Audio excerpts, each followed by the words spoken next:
Welcome, and here we go.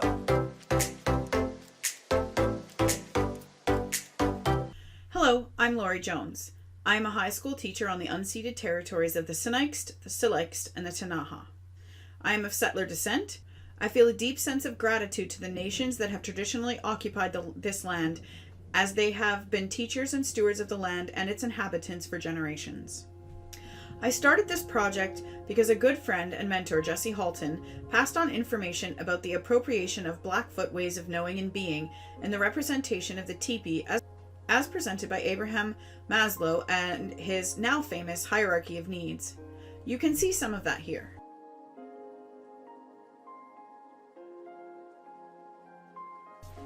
I was flabbergasted by a couple of things. One, my ignorance that this could even be the case. And two, my complete lack of understanding of the Blackfoot epistemology. How had I gone this long in education with such a pivotal theory and not known its true origin? Thanks to Jesse and others answering my ignorant, settler-centric questions, I started down the path of indigenization in BC curriculum and its efficacy with special attention to how Indigenous knowledges are being appropriated or tokenized. I purposely use the word knowledges here, which, if you use a grammar checker, is incorrect. I do so because of my reading of Margaret Kovach's book of Indigenous Methodologies. BC has gone through a massive curriculum revamp in the last 5 years. A major piece of its new face is under the umbrella term indigenizing the curriculum. It finds its roots in FINESC's advocation for more inclusion of Indigenous ways of knowing and being in public schools. The movement started as a response to the idea that no change should be made without Indigenous voice, and the inequities for Indigenous students that were inherent in public education should be addressed. FINESC was started in 1992 as a collective voice for First Nations throughout BC. They were successful in negotiating the tripartite agreement. After exploring the resources available to teachers for indigenizing purposes, it occurred to me that the resources I could find from Indigenous people were packaged and marketed to fit colonial models of education. The inherent bias of education did not allow for Indigenous resources to be used simply because they were Indigenous knowledges, but had to be molded and marketed to fit Western pedagogy to be considered valued as a consumer teaching product.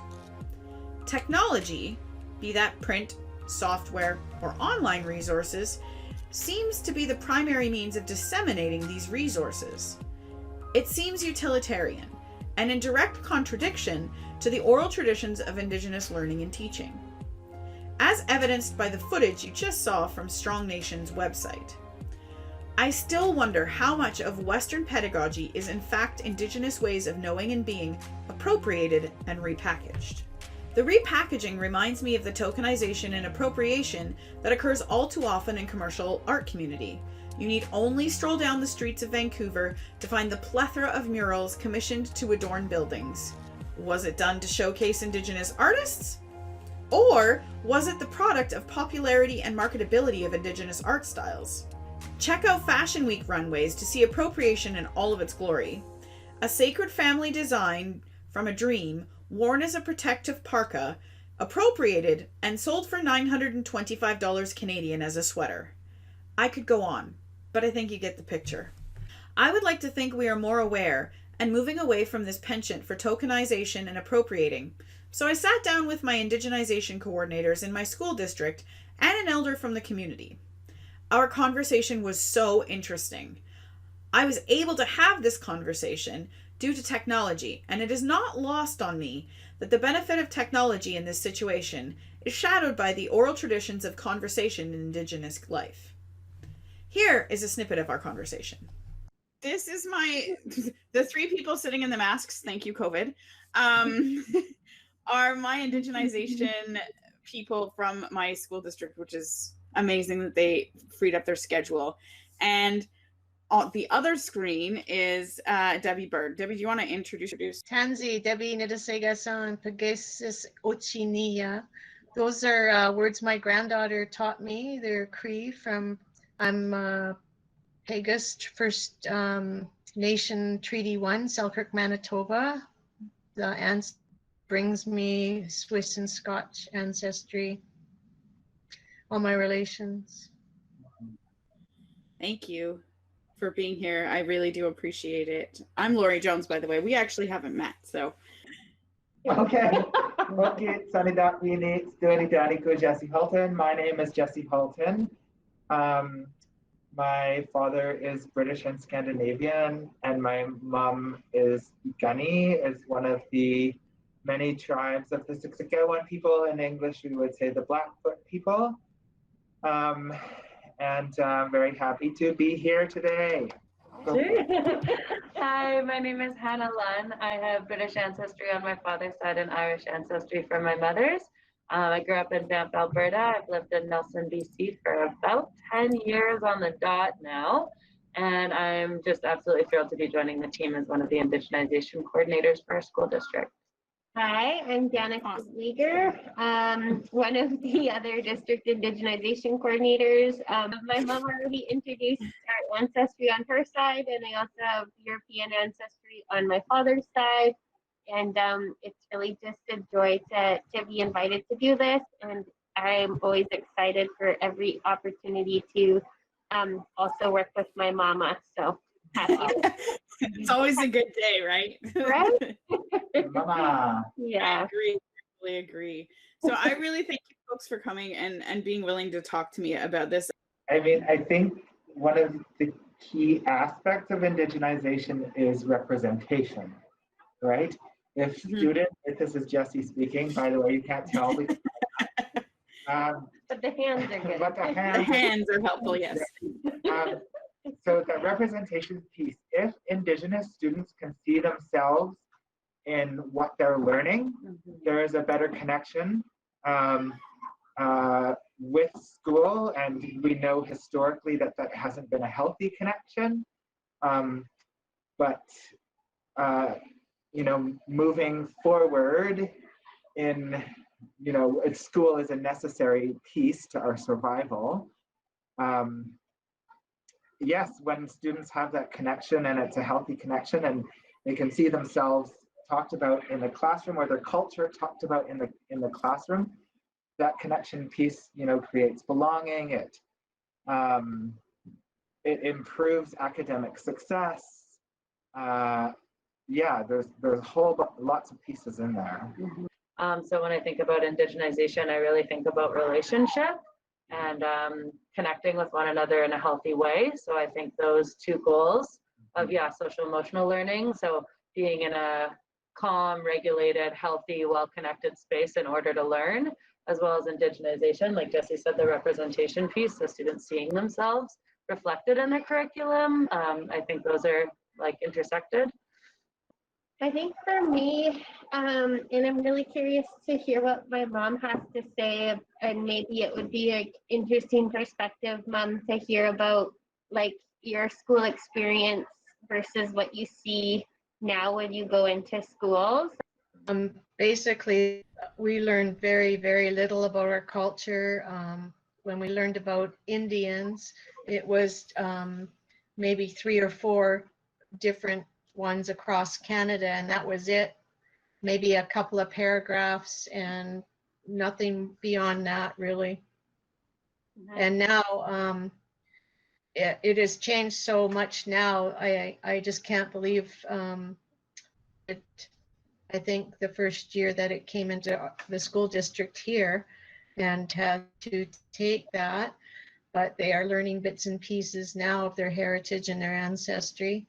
And my granddaughter is following in Danica's footsteps. So she's actually using her grandpa's name as part of her name now, and quite proud of her heritage, of all of her ancestry, not just the Indigenous part of her heritage, but yeah, it's such a difference now. And or when I went to school, being Indigenous was not a great thing to be, and it was looked down at, and you would kind of hide it, actually. One of the quotes that I'm thinking about, Jonesy, I'll send it to you, but it talks about the difference between bringing your culture into your work or bringing your work into your culture. And I kind of think that like that's where we're gonna end up in indigenization, and perhaps right now we're kind of somewhere in the middle, trying to fit Indigenous teachings into a more Western system. And then, like, for me, the hope would be for the system to change to fit more into Indigenous cultures and worldview. How important do you think the local elder voice is in indigenization? Yeah, okay. I'll try and pick up on as much as what I heard. I have the captions on, so I am reading as you're talking, as it comes up, but the buffering still interferes with that. I think elders are very important in the stories they share with little ones and older youth. And I think the students really enjoy the stories that elders can share. I might, and in a white society, white home, and non-Indigenous, I should say. But so a lot of those stories I don't have, but I know many elders do, and especially about residential schools, and even some of my uncles were war veterans. Some of the stories they have about serving and how they were treated, and so even when they got back from the war and back on the reserve, if they could be allowed to get on the reserve, the elders disappear, stole the stories. So I just think those stories are very important to be passed on, as any of the stories that our people had that weren't written down. That's the only way we share. Yeah, I think was it Justice Marie Sinclair who said education got us into this mess, education will get out of this mess? Yes, it was him. Yeah, and I do come back to that all the time when I think about our students here, and I was one of those students who my mom worked so hard to teach us what she could about our culture, but because of my grandfather's experience in having to survive in a white world, and for his safety and for our family's safety, lost a lot of those teachings. And it wasn't until that I was in the Aboriginal program here as a Trafalgar student that there was an invitation to our family to learn more about our culture in a safe way.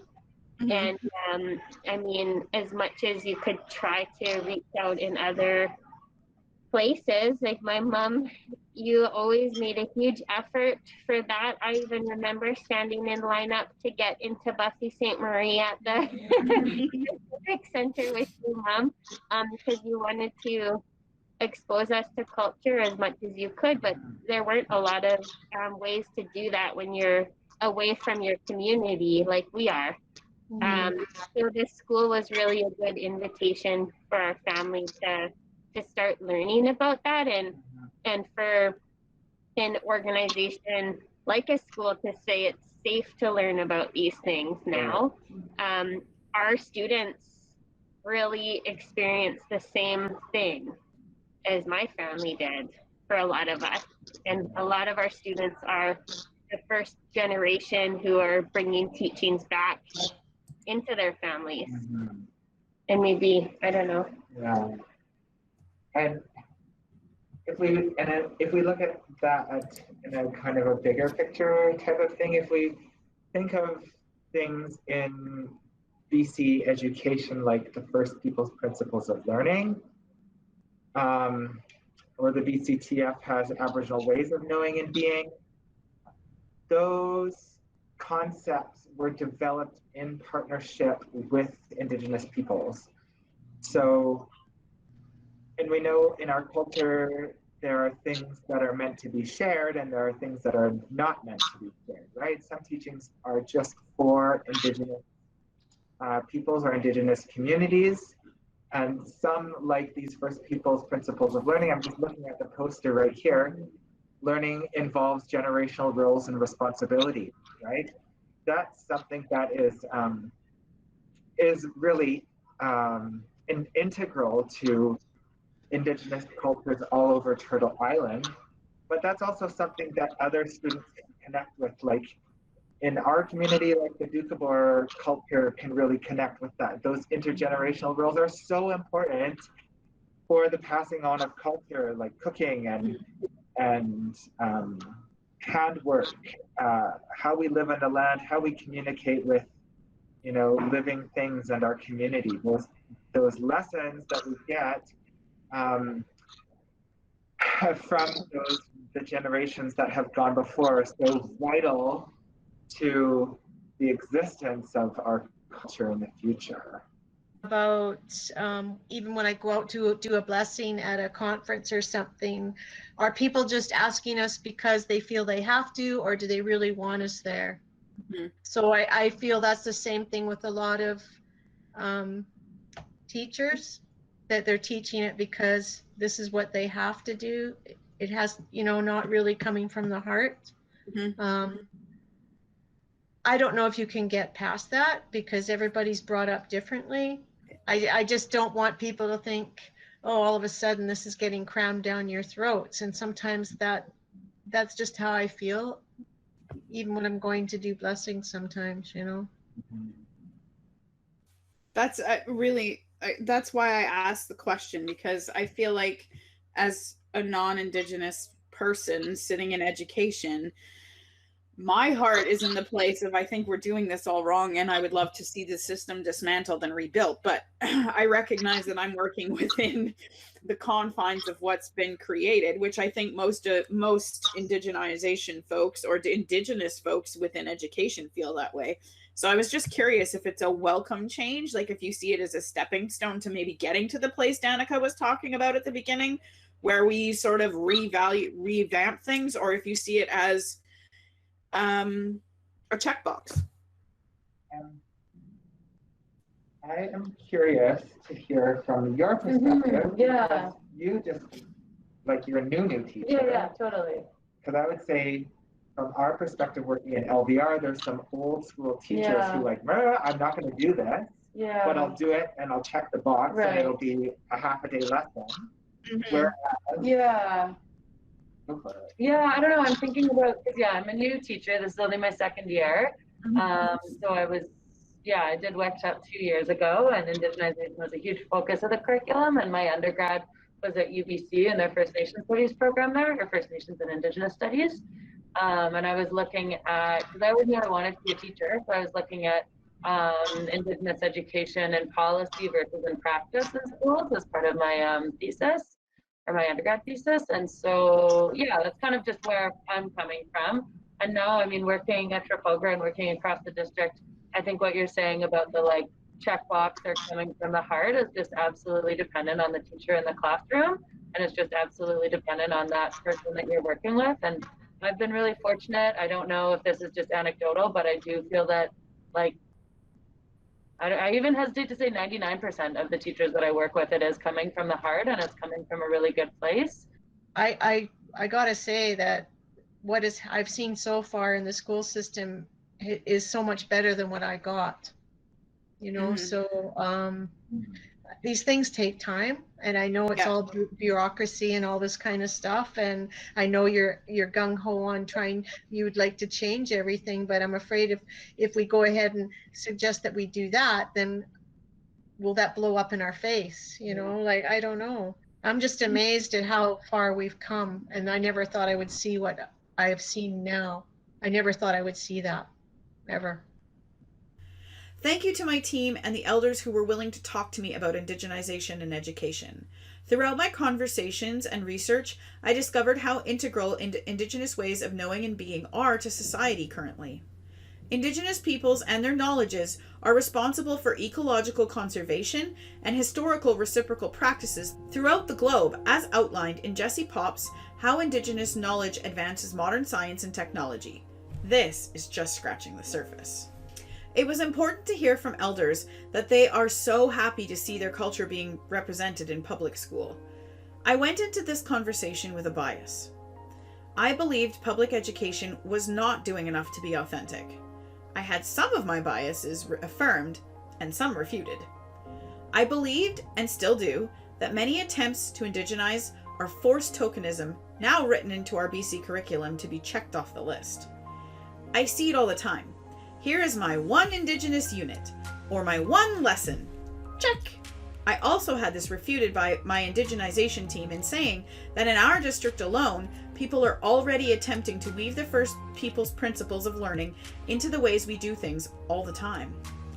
I was ready to hear elders speak of shortcomings of education currently, and was reminded just of how far we've actually come. I have been engaging in this discussion about this topic online, and I was pointed to some great examples of how authentic attempts to indigenize are happening throughout Canada. I really enjoyed the series Braiding Ways of Knowing and Being as an example of this. It's all done through technology and all sort of done in the vein of oral tradition. I was heartened to hear that it can be done with true Indigenous voice and not mired by Western pedagogical need to cover curriculum. The Nunavut curriculum redesign outlined by Heather McGregor has me wondering if regional indigenization is where we need to go. The success of the project via authentic Indigenous input and voice in curriculum redesign is refreshing, and their use of technology to showcase elder knowledges bridges the gap between tradition and modern use of technology as created by the Inuit people themselves. I'm grateful that the BC Ministry of Education recognizes that such cultural harm has been done through the process of colonialization and residential schools, and has mandated indigenization as a step to truth and reconciliation. Not only recognizing colonization, but publicly adopting the UN rights of Indigenous peoples. I was greatly impacted by the following statement. So this means that if you're more than a first-generation Canadian, this is historical bystander trauma that your parents and grandparents have lived through, and that in fact also lives in you. And I really want to dispel this myth today that decolonization is the work of Indigenous people. Whether you have ancestors that were colonizers or colonized, we are all colonized people. And so this work of decolonization is really work that we need to come together to do with one another, equally accepting our roles, our locations, our privileges in ways in which we can start to move towards a future that looks like healing, that looks like justice, that looks like dismantling systems of oppression. We are all colonized now and have different roles to play in moving forward. I guess I'm struggling with the current attempts to move forward. Local voice and history are embedded in Indigenous knowledges and connect students of all descents to the land that they inhabit. Regional curricular focus allows for a deeper connection to place and self. When led by knowledge keepers, it bridges time and space to create authentic links to how life is lived in a way a curriculum guide never could. Place-based learning as a Western educational practice is an attempt to stuff Indigenous ways of teaching and learning into the siloed education system. It is the newest and greatest trend in education where I teach. I am aware of its origins, and I recognize the impact that it could have as a methodology for teaching, but I am yet again affirmed in its westernized appropriated pedagogical repackaging. I was told we have to start somewhere, and I agree. The research and experience outlined by the folks I have had contact with outlines how far we have come. I guess I am just impatient and I need to appreciate more and listen to the words of my wise friends. It all started with information from Jesse that he gave me about Maslow's hierarchy and the connection to the Blackfoot ways of knowing and being. My perspective of where we currently sit in decolonizing and indigenization have shifted due to my research and the wise words of Jesse. I will leave you with his words, as they are what have been the impetus for the shift in my thinking.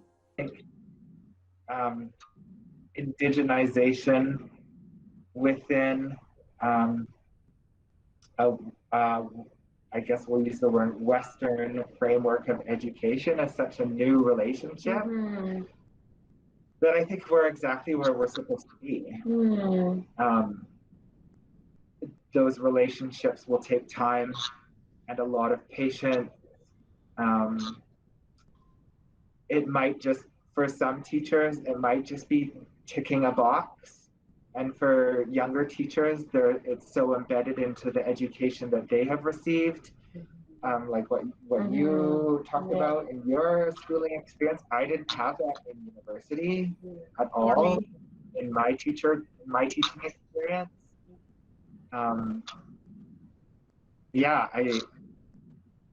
I think we are moving forward in a really good way.